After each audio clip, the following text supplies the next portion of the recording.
95. And we don't have time to spare. So we have to get it right.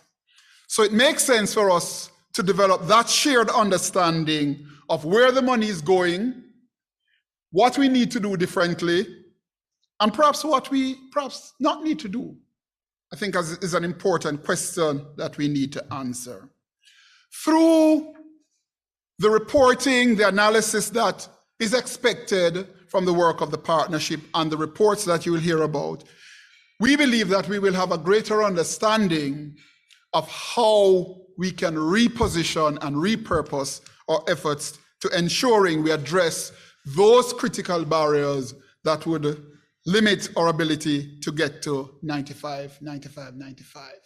But beyond that, I think this partnership and the work that we envisage is a golden opportunity for civil society and all the players to better coordinate and harmonize our efforts, to think together as a team, as a group, about what we do, whether it is being supported through CDC, PEPFAR, through Global Fund, through the ministry, and through the government generally, because there are a number of initiatives which I'm aware that the government is implementing, which seeks to address some of the challenges that we are trying to address.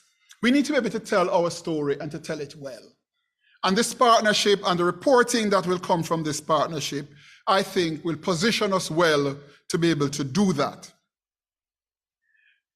I want to suggest a couple things. One, as we move forward, I want to echo the call that has been made by the previous speakers about some critical next steps.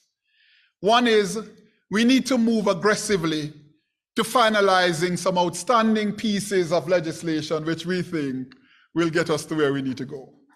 I think we need to, first of all, we need to get to finalizing our strategic plan, because that strategic plan is what is going to guide us and to tell us where we need to go. I think, and this I'm going to throw it to you, Mr. Pierce, we need to finally put some fire in getting OSHA finalized. I think there has been a call in recent times about a broad anti-discrimination legislation. We don't have time to waste, because that, in my mind, will address a number of the challenges that we have identified. And I think it's also very important for us to be able to sit down and systematically, and I'm happy that we now have a new ministry that is designed to sit down and systematically look at our legislative framework to see what needs to change. I think we need to spend some time and investment looking across the board at where those opportunities are and how we can harness those opportunities to advance our HIV response. Having said all of that, I don't think all is lost. I think we have seen significant shifts in the minds of people. We have to continue to work with our communities. We have to continue to work with our healthcare workers. We have to continue to work with our other duty bearers to ensure that as we do our work in the HIV response, we are carrying them along with us, because this is not an HIV journey. This is a development journey that we all must go on. And so I want to close by asking all of us to think beyond our small sphere of influence, to imagine ourselves being able to captivate the minds of the Jamaican populace, to say to them, we have an issue that is still not settled, and we want you on that journey to be able to walk with us, to assist us, to support us in ensuring that people living with and affected by HIV have the best possible outcomes by the time we get to 2030. Thank you very much.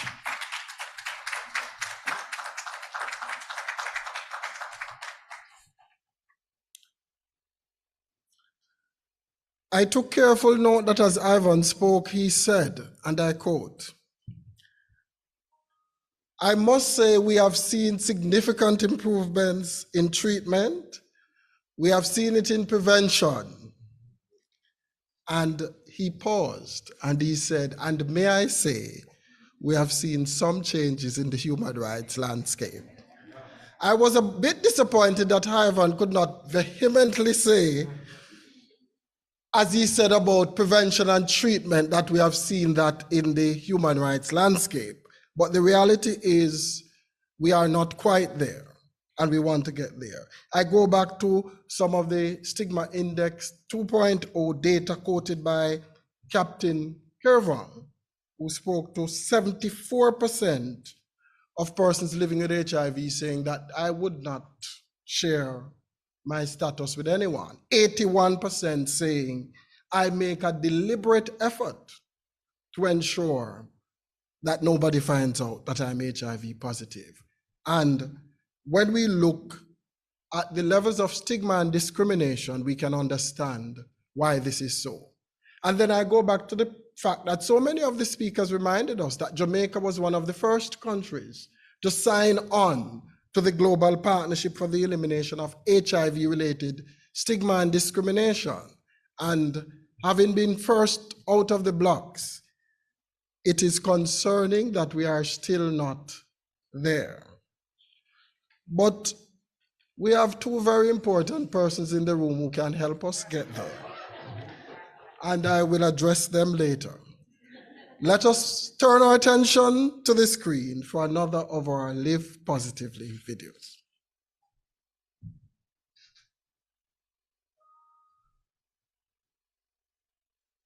Which from all type of hair, short hair, long hair, or even some pepper green. When I just say hair and natural, I say people. So if a man tests positive to HIV, then I'll take the price of my trimming. I treat people with respect. One thing we know, a man not worry about not when him sit down on my barber chair. Whether HIV positive or not, we're going to treat you with the same love and respect. Live positively.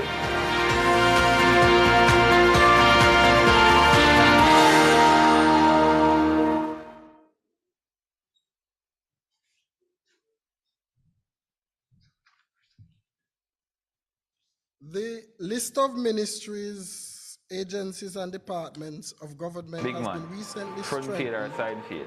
by the addition of the Which him all Ministry type of of hair, Legal short hair. and Constitutional Affairs. With us this morning to bring remarks on behalf of the Ministry of Legal and Constitutional Affairs is the Acting Permanent Secretary, Mr. Wayne Robertson.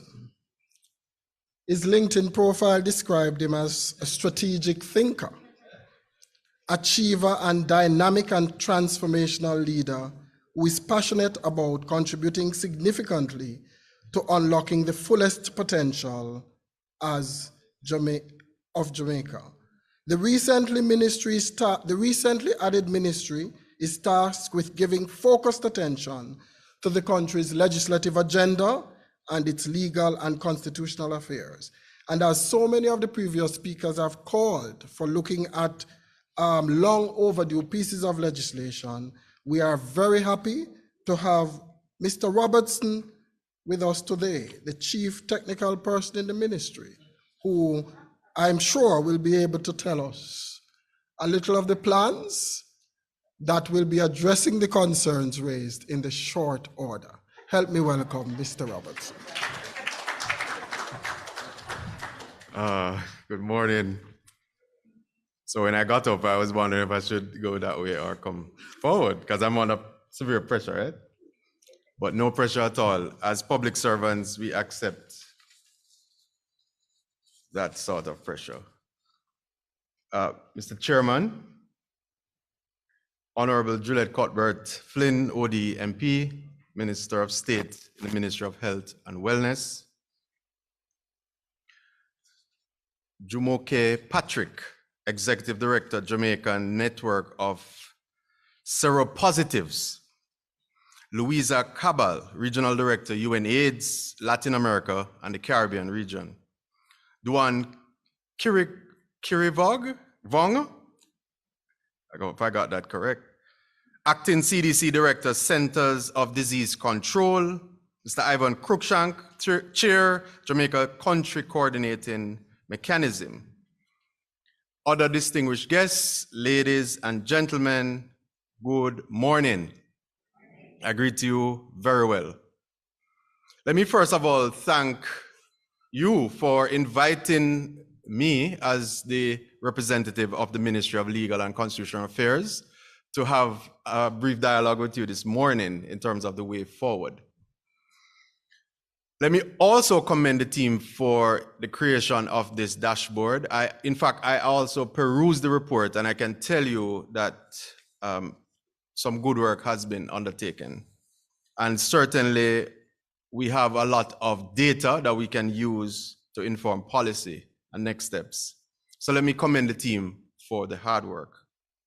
So the Ministry of Legal and Constitutional Affairs was established in January of this year, against the background of the need to accelerate the pace of law reform. You will hear or watch, if you watch television, you'll hear on the radio, you'll hear civil society speaking about the slow pace of law reform. We heard those cries. The most honorable Prime Minister would have acted by establishing this ministry with a lean and mean objective, which is to focus significantly on reforming our laws. We also will be looking at the constitutional reform agenda. And that does not necessarily only include moving away from a constitutional monarchy to a republic, but it will look at the reform of the Constitution in totality. So let me put that at the forefront. So we're not restricting our reform agenda to just that one item, all right? So let me point that out. The minister will speak on Wednesday of this week, which is day after tomorrow, so she will speak more fulsomely to the way forward. I don't want to preempt her. A very important role of the ministry is the protection of human rights. If you look at the assignment of subjects that was disseminated subsequent to the ministry's establishment, it spoke to, among other things, our role in that regard. And the protection of human rights is something that the ministry and the minister in particular take very seriously. In fact, the Charter of Fundamental Rights is our point of departure. So when I spoke earlier of our reform of the Constitution, obviously it encompasses a reform of the Charter of Fundamental Rights and Freedoms, which encompass all our rights. So let me make that point clear. So the responsibility of the ministry is to engage stakeholders, and we have actually started that process. We have had meetings with UNAIDS. I know that they have articulated the need for an anti-discriminatory legislation. We have heard the need for it in other fora, and so it is obvious that we need to move in that direction. However, let us not preempt the work that is to be done, because there's quite a bit of work to be done. The role of the public defender is critical and should not be excluded from the process. The public defender has a role to play with respect to protecting our rights as citizens, right? So the Paris Principle would have spoken to the need for establishing a National Human Rights Institute, and that has been recommended. Certainly Jamaica in the past has actually agreed to this establishment. So we know at the ministry, we have quite a bit of work to do to ensure that the consultations and the research take place, that we are, whatever we're doing is evidence-based, because that is important. I want to speak briefly to a dual perspective. On the one hand, it's rights, and on the other, it's responsibilities. We all have inalienable rights as citizens, all of us, barring none.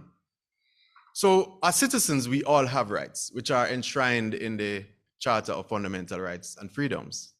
There's also the role of public institutions, the role of public authorities. Section 13 of the Constitution speaks to equality and also the role of public authorities, right? So we have to look at that dual perspective. In fact, that is what the ministry is currently looking at. Rights on the one hand and the responsibilities. So any reform agenda has to focus on that dual perspective. Because we have to ensure that the rights are there and they are guaranteed, and that the institutions are not infringing upon those rights. Just a brief word on our legal education program, because the ministry will also be implementing a legal education program. And that will include, among other things, sensitizing the wider populace on their rights, citizens' rights under the Charter of Fundamental Rights and Freedom. We want to ensure that there is a high level of sensitization in relation to those rights. We don't take it for granted that people know. Not all of us know. Maybe all of us in this room, but not man on the street, right?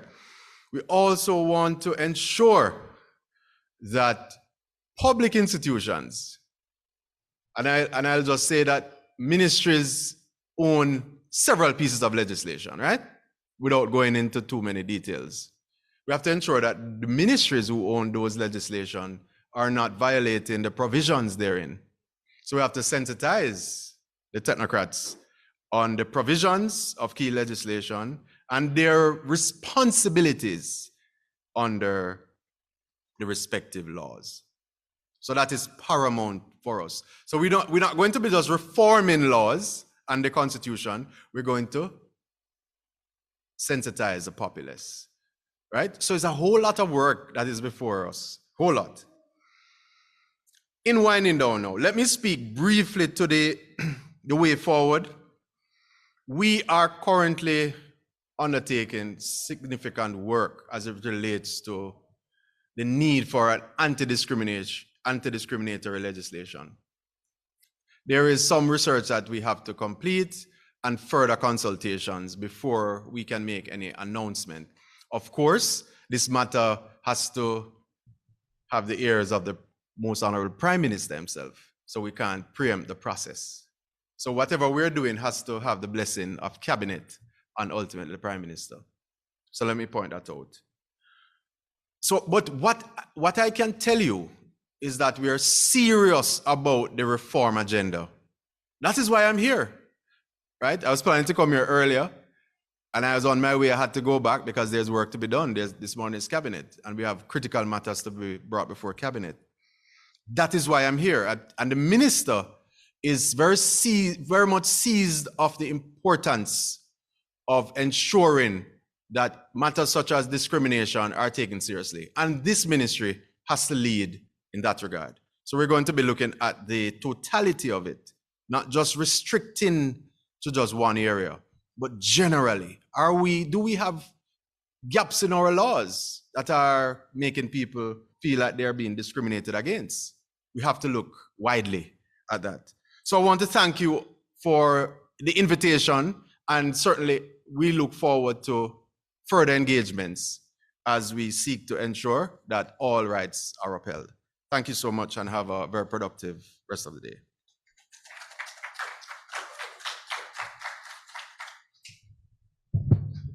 Thank you very much, P.S. Robertson, a man who knows how to say all the right things, and one that we will hold to account to ensure that all those things come. But I'm happy to hear, besides the role to accelerate law reform, that you spoke specifically to constitutional reform and specifically to the Charter. And we look forward to being part of that process, as we hope that the Charter will not miss the opportunity it did in 2011 to provide more broad-scale protection of rights for all persons living in Jamaica. And I rather like this spin on rights and responsibilities to ensure that the ministries that own legislation, as you put it, live up to their responsibilities to ensure that those rights are not violated. Thank you very much, Mr. Robertson. Put your hands together for him again.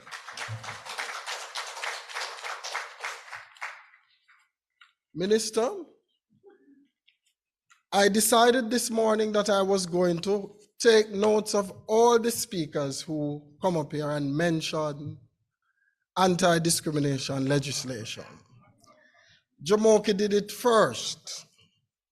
Then Louisa came and did it. Then Ivan came and did it. And then Mr. Robertson just did it. And when I look around the room, I only see one person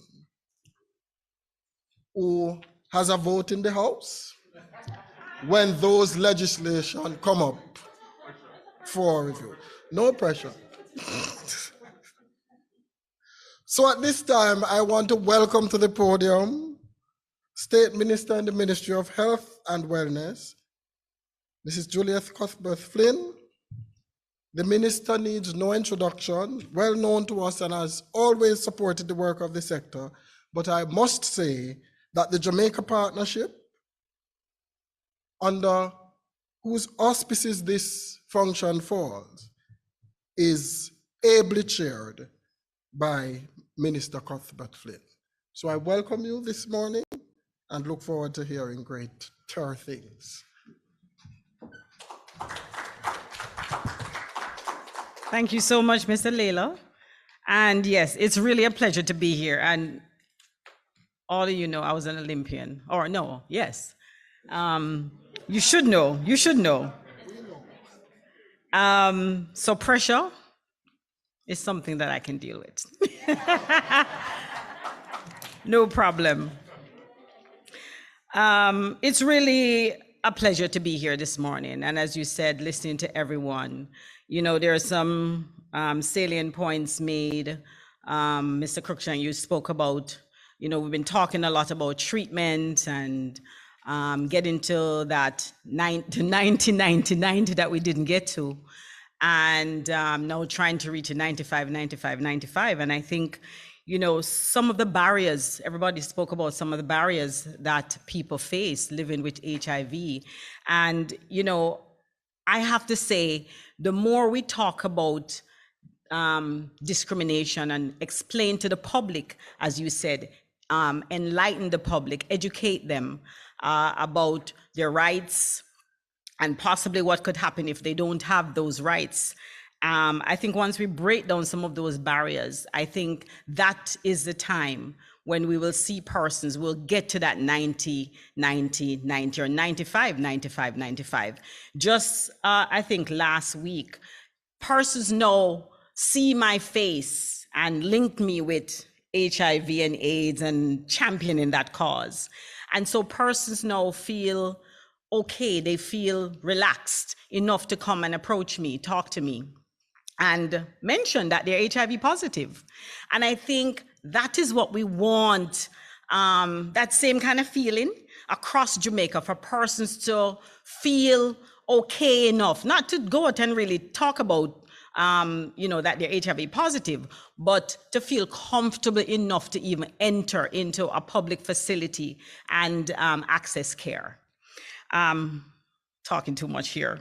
But again, Mr. Chairman, thank you. Mr. Wayne Robertson, Permanent Secretary, acting in the Ministry of Legal and Constitutional Affairs. Let me tell you, I'm very happy for this ministry.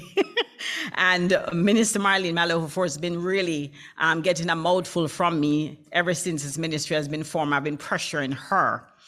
Mrs. Luisa Cabal, Regional Director, UNAIDS, Latin America and the Caribbean.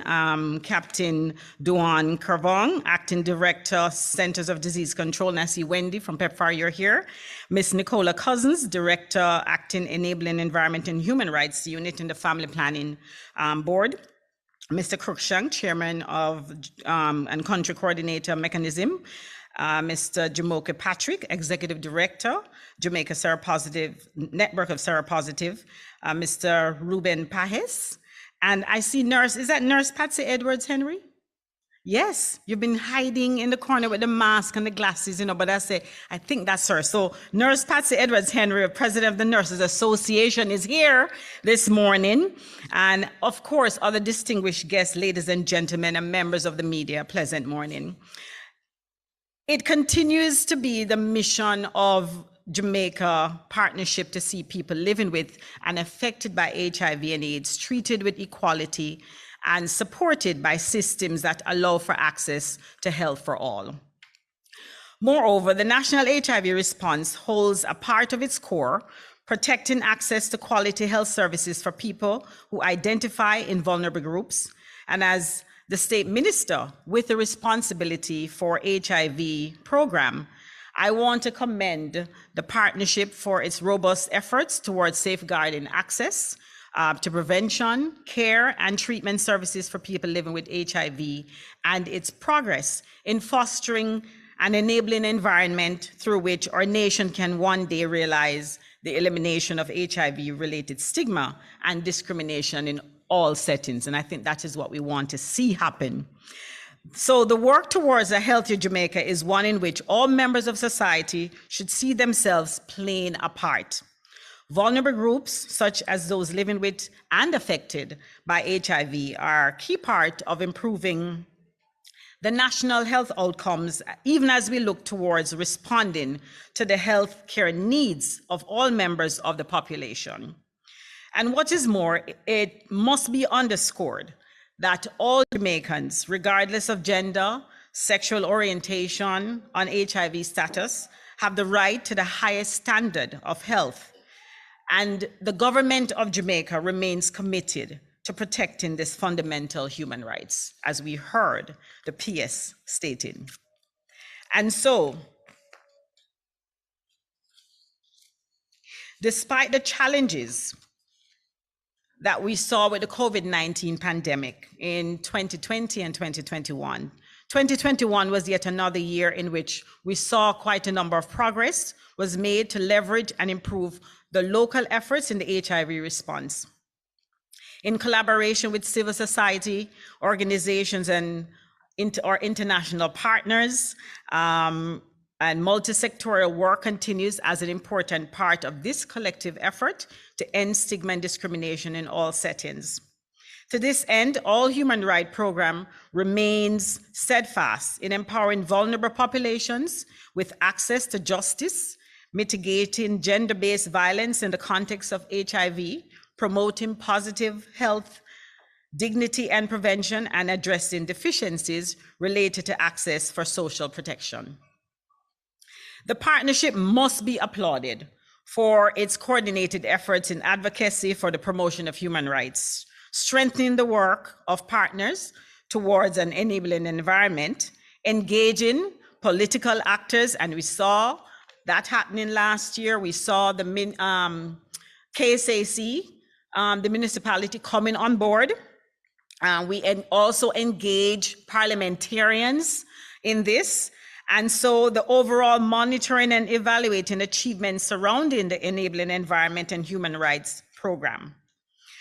Admittedly, while Jamaica has evolved in promoting an enabling environment in order that people living with and affected by HIV have access to prevention, treatment, care services, human rights violation continues to be of concern. As a 2021 report will reveal, the verbal assault, acts of physical violence, sexual abuse, domestic violence, and privacy breaches are among the discriminatory practices that persist in private and public spaces. So no doubt, these violations have brought distress to our vulnerable populations. And given the social realities which people living with HIV often face, it is essential for us to remain sensitive to the need for wide-ranging efforts to combat all forms of discrimination in all settings. Of significant note, too, is a need for anti-discriminatory legislation to curtail these offenses. And as you heard, we are working on those, and I will be doing my part in the Parliament to push and push and push, yes, to make sure that our laws are updated to protect the most vulnerable. The national dialogue on this subject must be advanced with a view to protecting the rights of vulnerable communities. Breaking down barriers to end AIDS in Jamaica means the marginalized people must have an enabling environment supported by interventions through which their human rights are protected. There is so much more work to be done, as stated by all, but we remain committed to serving the people living with and affected by HIV and moving ahead towards a Jamaica free of HIV-related stigma and discrimination. Thank you.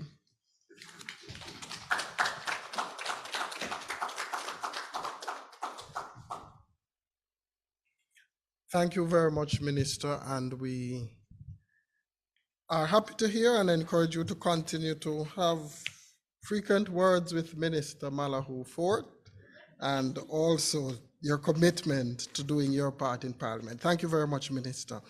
The enabling environment and human rights of which we speak, in my mind, there are three key elements that must exist for this enabling environment to come about. We must have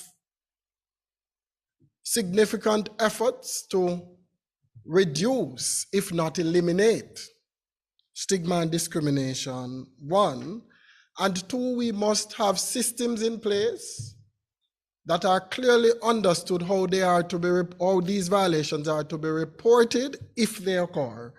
And thirdly, we must have accountability mechanisms that will address these reports and provide redress when they are needed. And if we have those three in place, then we'll be well on our way to this enabling environment of which we speak. A lot of work was done in 2021, and the EHR 2021 report shows much of the work that has been done by the different partners in the response.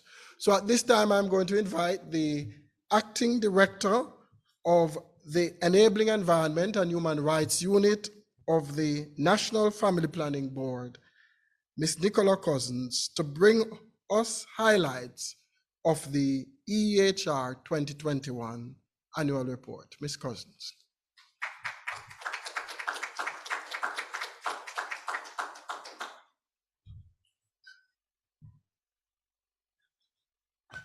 Thank you, Mr. Master of Ceremonies.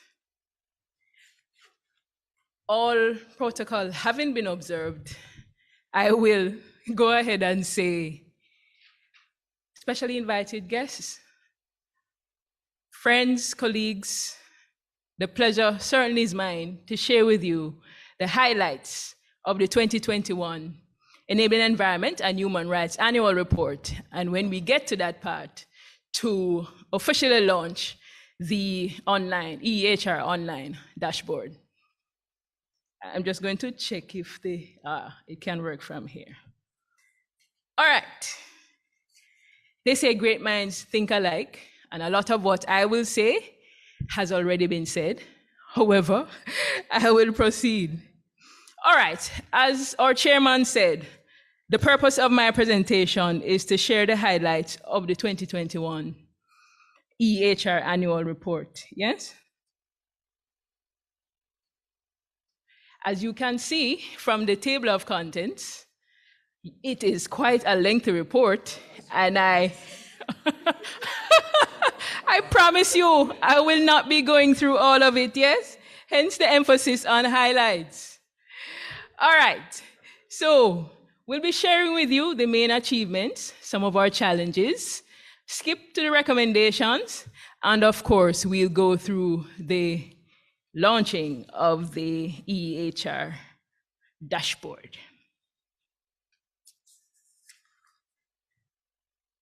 This report, ladies and gentlemen, was compiled using the scorecard approach. So between January and June, and again in July and December of last year, we were able to track the interventions of our many partners who reported that 14,762 persons were either engaged directly in face-to-face sessions or online, right? And the persons engaged can be disaggregated into members of the public, persons living with HIV, or LGBT community, or faith-based leaders through the Jamaica Council of Churches primarily, and other key and vulnerable populations. It has long been recognized that stigma and discrimination hinder progress across all components of the response. So not just EHR, but of course, prevention, treatment, care, and support. And therefore, stigma and discrimination must be addressed for the realization of our desired outcomes, many of which have already been stated by the previous speakers. So the focus on the elimination of stigma and discrimination is rightly what the Jamaica Partnership focuses on. Going too fast for myself here. Yes? So pretty much the Jamaica Partnership to eliminate all forms of stigma and discrimination in Jamaica provides the technical, financial, and other resources to address stigma and discrimination and turn political commitments into action. Because far too often we have these wonderful reports and nothing comes of them. So the Jamaica Partnership really is aimed at turning all these commitments into action, and has been doing so in the less than 2 years since it has come about. As previous speakers have done before me, I'd like to bring your attention again to the second iteration of the stigma index that was done in 2019, yes, to point out to you that data were collected by persons living with HIV between September and November of 2019. A total of 557 persons living with HIV participated in the survey, which was also administered by persons living with HIV, and that is very, very important to note. The findings revealed that 33% experienced at least one form of stigma or discrimination due to their HIV status within the 12-month period that the data were collected. 48% indicated ever being discriminated against. And the top forms of stigma and discrimination, as you've already heard, occurred in the form of gossip by persons other than family members, 22%. And I'm always floored by this one, being gossiped about by your own family members, which is why persons try so hard to keep their HIV status a secret, as our chairman had said. 81% try not to ever reveal their HIV positive status. This is very, very frightening, to say the least, right? Another 15% report being verbally harassed, and 5% report being refused employment. Something we hardly talk about, if even think about, internalized stigma. The negative feelings of PLHIVs about themselves due to their HIV status was relatively high, with 53% reporting that their status made them feel guilty, ashamed, worthless, and dirty. This table should represent, I hope you can see this one, what I just said. So I'm going to skip it quickly. All right, so, and although reports of stigma and discrimination were not very high in the health sector in this version of the stigma index, and I'd like to take the opportunity here to say that that is largely because of the work that our multi-sector partners have been doing in this area. We still note, however, that 38% of respondents reported delaying getting tested for HIV, and another 30% reported delaying HIV treatment because of anticipated stigma. They are afraid that simply turning up to the health facilities for care, that they are going to be stigmatized or discriminated against on the basis of their HIV positive status. So I come right back to the EHR annual report and the link between it and the stigma index results. So in 2021, the Jamaica Partnership received a total of 143 human rights violations, right? And again, no surprise here, the violations were primarily around physical and verbal assault, sexual violence, forced displacement. I mean, in this day and age, I can't believe that persons are still being put out of their homes or communities on the basis of their HIV status or sexual orientation / gender identity. Still cannot believe, but it is happening. Unauthorized disclosures. This is a very big thing, particularly with the advent of social media and people feeling that they have the right to share your personal information without you having a say. So 100 of these reports were made to the Jamaica Anti-Discrimination System for HIV, which is our main reporting mechanism for stigma and discrimination, and also facilitates access to redress when these violations are reported. And 59 of these incidents occurred in community settings. As I said earlier, cannot believe that family members, slander their own blood. So the work of the Jamaica Partnership in 2021, it's no surprise that the work focused primarily on these settings in which the human rights violations occurred: community, the justice setting, and as well as the healthcare settings.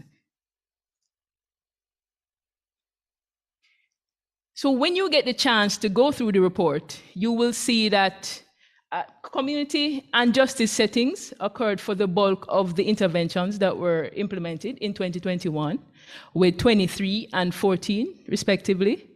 A little discrepancy in the numbers, Javion, when I added them up, but that's okay. 11 occurred in health settings and 3 in workplace settings.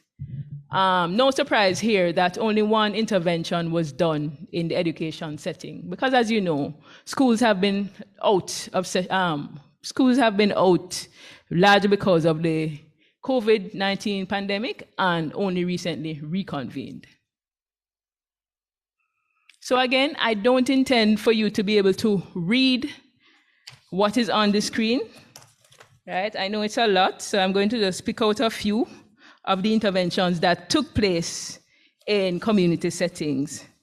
So we did a number of Know Your Rights legal literacy sessions with persons living with HIV and other members of our key population groups. The minister mentioned the municipal corporation, Kingston and St. Andrew Municipal Corporation coming on board, and you will notice when you get the opportunity to go downtown, you will see 2 murals. One, Live Positively, and another, Love, Action and Support mural. Those were painted in December to commemorate World AIDS Day, Jamuki. Yes? Right? We also did the Respect Tour, as well as Speakers Bureau training were convened by 2 of our partners, both JASL and Equality Foundation for All, to equip members of the community to be able to articulate the challenges that are faced by them. All right, in the justice setting, I'm particularly pleased to report the work done with our parliamentarians, yes, to create or refocus their attention on stigma and discrimination and the need for their efforts to address same. I'd also like to bring your attention to the National Human Rights Public Education campaign. Everybody have rights, and I will there just add, rights are accompanied by responsibilities here. I want you to make note of the fact that lay magistrates receive training in how to address human rights violations through the court system.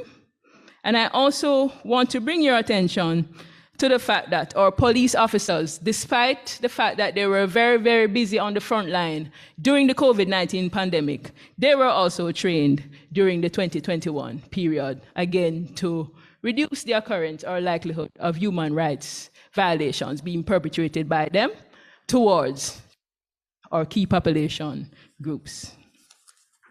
Moving quickly to the health setting, where a lot of work was done, but want to bring your attention to the mystery shopping process, where our partners from Equality for All Foundation would have gone into one health region in particular to see just how they go about administering HIV testing and counseling.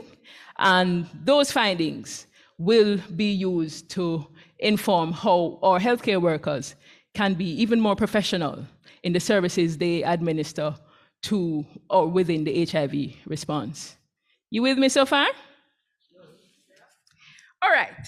So already, and at this point, I'd just like to go through a few of the interventions in a little bit more detail. Already you have seen two of the legislatively videos that were created by us, right? And so in 2020, they would have launched this campaign to put names and faces to the HIV pandemic. So often, you hear about persons being HIV positive, and still a lot of persons don't necessarily know who are HIV positive, outside of Rosie and Ainsley, of course, the previous faces of the advocates, right? So this campaign, should help to give the community and their allies a platform to share messages and respect. Messages about respect and hope for persons living with HIV. You've seen the video with our Honorable Prime Minister. There is one by our Minister of Health and Wellness. And of course, the Minister of State would not be left out of this process. So one of the videos was also done by her. And there are 7 others in this group. Stigma-free spaces were also launched in 2021, again by JN+. And the purpose of the stigma-free spaces is to ensure that there are public and private spaces within communities that are stigma-free and also free of violence. The initiative aims to make these spaces more accessible to persons living with HIV and other members of the key and vulnerable populations.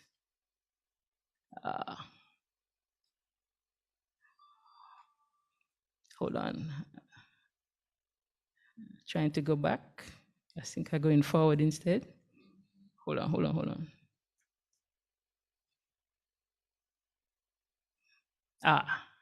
Right here. So 4 social justice sites were established, again by JN+, but this time in partnership with the Jamaica AIDS Support for Life and Children First in communities across St. Andrew, St. Catherine, and St. James, specifically Grants Pen, Nannyville, Lilliput, or Little Pot, if you're from that side of the island, and Linstead in St. Catherine. And the aim of the social justice sites is to identify communities that primarily have a history of high levels of stigma and discrimination, and to conduct sensitization sessions right there in the communities. Good work. You agree with me? This one is a biggie, because as you know, Kingston has been part of the Fast Track Cities initiative for a while now. And in 2021, in November, prior to World AIDS Day, the council came together and declared World AIDS Day a day of interest and public awareness in the city of Kingston, right? And this was championed by several of the councils, but tabled by Venetia Phillips of the Papine Division. I mentioned Venetia because previously I lived in Papine, and so I also know of her work, yes? So I know that this is something that, Ms. Phillips would have championed, given her personality and so on.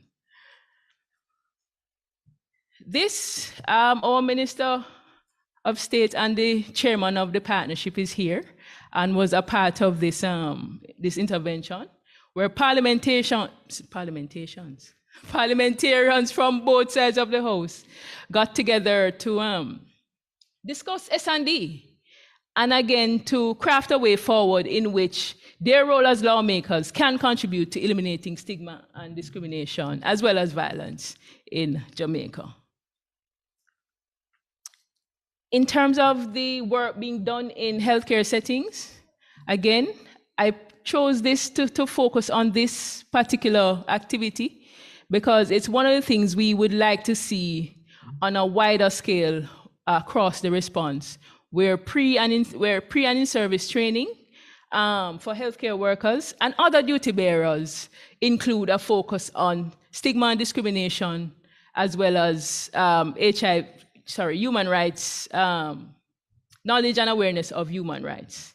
So this is very, very important. And I know that the president of the Nurses Association is here because we want to continue to do work where we have our training partners do a lot of the work that we're currently doing through our civil society organizations to equip healthcare workers and the police and other duty bearers with knowledge and awareness of the need to prevent stigma and discrimination, as well as human rights violations by these cadre of workers. So it's very, very important that Equality for All Foundation was able to partner with the Faculty of Medical Sciences at the UWI to review a number of its curricula and to make a case for the inclusion of material to address the care of the LGBT community.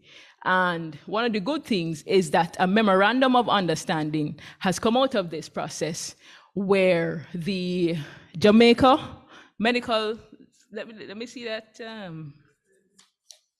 read it for me.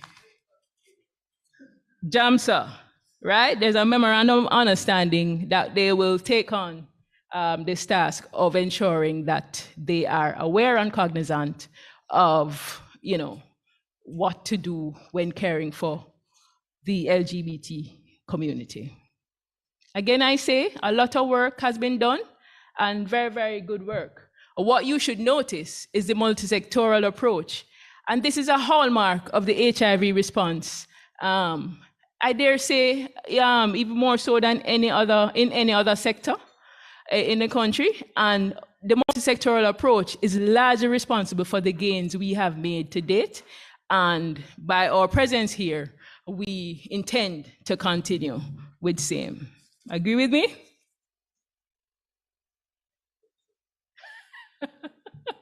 Patrick is making me laugh up here. All right. So funding for the EHR-related interventions come from a number of sources, mainly 6 sources: the Global Fund, UNAIDS, the European Union, the Sigrid Rosin Trust, AIDS Healthcare Foundation, and of course, the government of Jamaica. However, as Ivan said earlier, the Global Fund has made significant investments in this area through its Breaking Down Barriers initiative and would have committed over $1 million in the previous grant and also in the current 2022 to 2024 grant to ensure that we address the human rights violations and other structural barriers preventing optimal access to HIV services in Jamaica. So everyone is aware that we have been beset by the COVID-19 pandemic since 2020. Despite this, as you can see, a lot of work was done. However, we still have a number of challenges that we are overcoming. All right, among them, the cultural and political context regarding religious beliefs and limited political will continue to affect the pace at which change occurs, and it makes it difficult to remove barriers through legislative reform. Again, we have the right people in the room who have said that going forward, they'll be making the very best efforts to address the slow pace of legislative reform in Jamaica. COVID-19, I need not say very much about this because we're all aware of the delays caused by, the no movement days and the curfew hours and so on. And the duty bearers, the police, our training with police and healthcare workers was affected because, as you know, they had to be focused on the COVID-19 pandemic and less so on interventions to address human rights violations. All right, so although we pivoted to doing a lot of our interventions online, we were beset by challenges of low bandwidth, problems with our electricity supply, and those affected our efforts to do sensitization sessions online. In terms of the recommendations, and I'm very, very close to the end, in terms of recommendations, we need to provide technical support and resources for law and policy reform, as well as capacity building among civil society organizations. Greater effort must be expended to garner high-level government support for human rights-related advocacy in relation to the establishment of a national human rights institution and the institutionalization of police and judiciary sensitization, among others. And I would add my voice again to the call for the establishment of the National Human Rights Institute. A lot of work has already been done. I know there's a cabinet submission that is in existence, but again, we want to move this from just document into action. Of course, advocacy for the removal of punitive laws and policies should continue and be scaled up to engender greater political will among legislators to take action.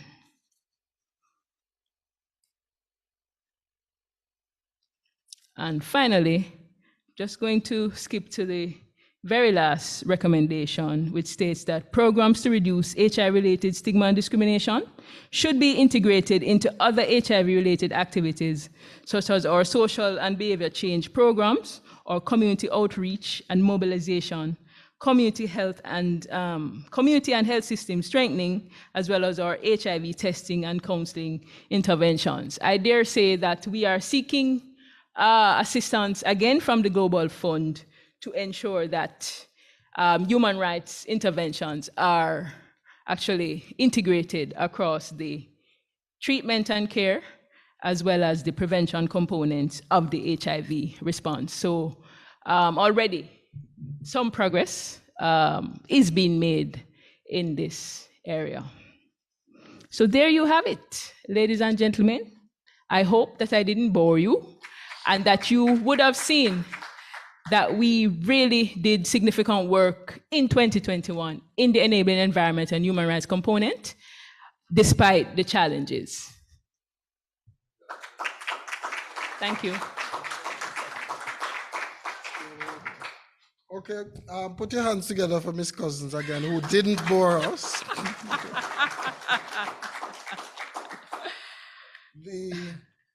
You know, as I listened, I was happy to hear. Minister pointed out that Nurse Edwards Henry is here. Thank you for that, Minister. I would not have recognized her.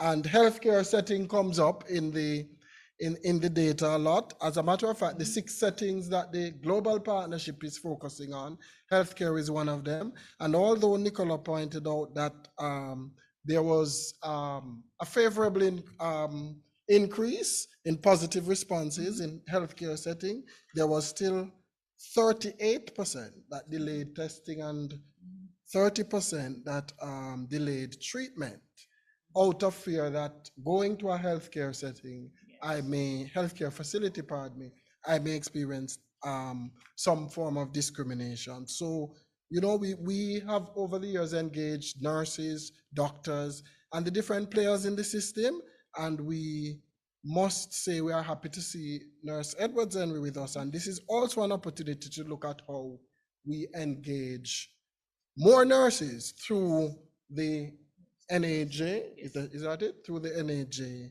in order to address some of these. So thank you very much, Nicola. Yes. Lots of work was done, and we look forward to continuing much more in 2022.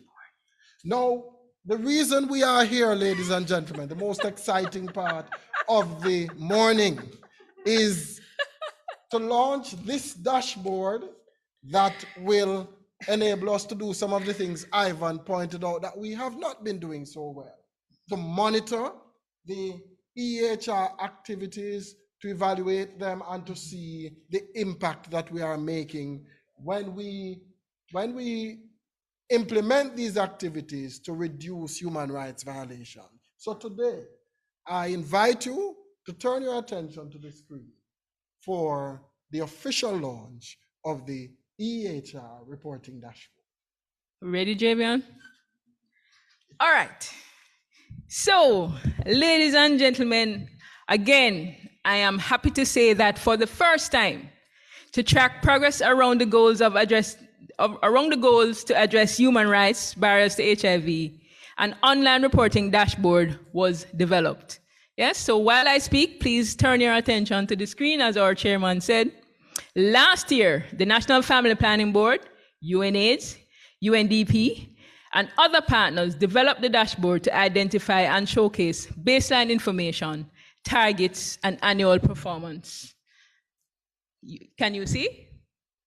All right. The dashboard was developed under the framework of the Jamaica Partnership, right? And it is based on the EHR Operational Plan 2021 to 2025, as well as the social indicators of ending AIDS and the Global Fund program areas, of which there are 7 of them. The EHR Online Reporting Dashboard is a one-stop shop and uses a web-based system with central storage of the operational plan and coverage indicators, their dimensions, and its data. Are you seeing it yet? Continue to look. The dashboard is intended to be user-friendly. It is logically designed to carry out strategic monitoring, analysis, and decision-making aligned to the performance under the EHR operational plan and offers the following features. 1, the dashboard will generate reports which will allow for management decisions and action. 2, track and monitor EHR results matrix and its performance indicators. 3, allow sharing information, documents on key developments and progress reports. 4, provide interactive visualizations to facilitate quick data analysis. 5, allow data management, including master list creation, data import, and user management.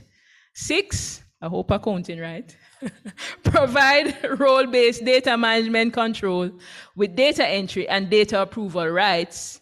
And finally, it will allow for the development of user documentation for better understanding of the system. Drum roll, phase 3. Ladies and gentlemen, the dashboard is available for use by everyone who would like to know what we are working on in the enabling environment and human rights component of the national HIV response. You can visit the dashboard at your leisure at www.ehr.org. And it is right there on the screen. I was really hoping for some champagne and some excitement, but I tried my best to bring it, yes?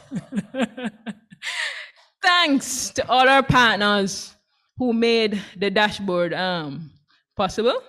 Yeah? Second? Yes, I'm finished.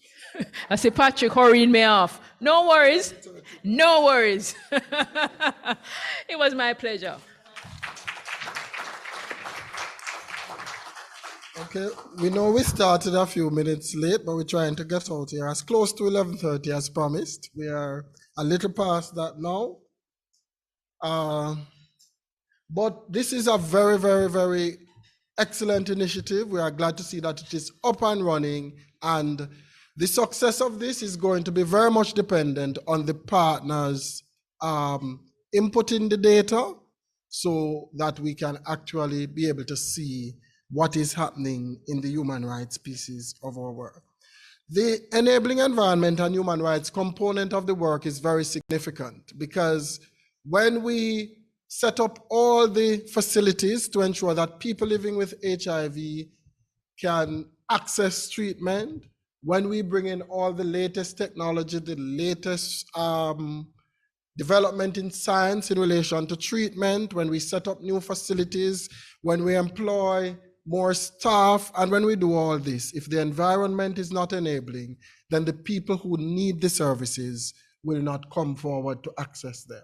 So all that we do is very much contingent on us ensuring that that enabling environment is developed, nurtured, and maintained so that people can feel free to come forward without fear of stigma and discrimination. As we listen to the different presentations, we see that it exists in many spaces, in communities, in families. Nicola said it was shocking when she saw that the discrimination, the whispering about people's status was happening in families. But it goes to show us that we have many different spaces to engage to ensure that we reduce stigma and discrimination and indeed create this enabling environment. So, are there any questions? This time we have a brief slot for question and answers, whether they be online, somebody is monitoring that, or in person. Any questions in relation to the dashboard?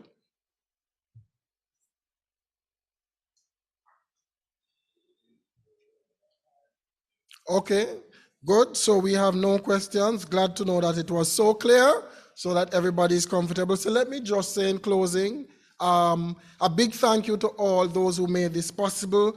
We have UNAIDS and the Jamaica Partnership, the UNDP, that was also an integral part of this process, the Ministry of Health and Wellness, the National Family Planning Board, EHR unit to be specific. Special thanks to all the persons listed on the program here. Just glance on your program and you will see all the persons I'm referring to, so I won't call their names again.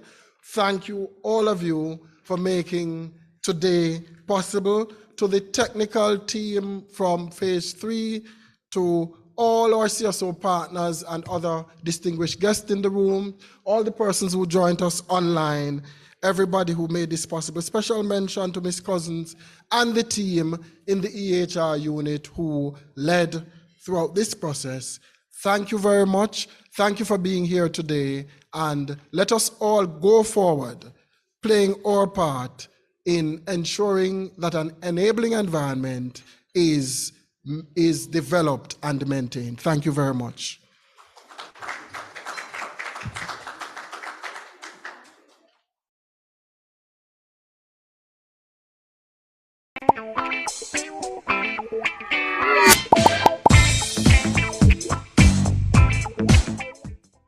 The NITS enrollment process is easy as 1, 2, 3. In order to enroll into the NITS, an applicant must be a citizen of Jamaica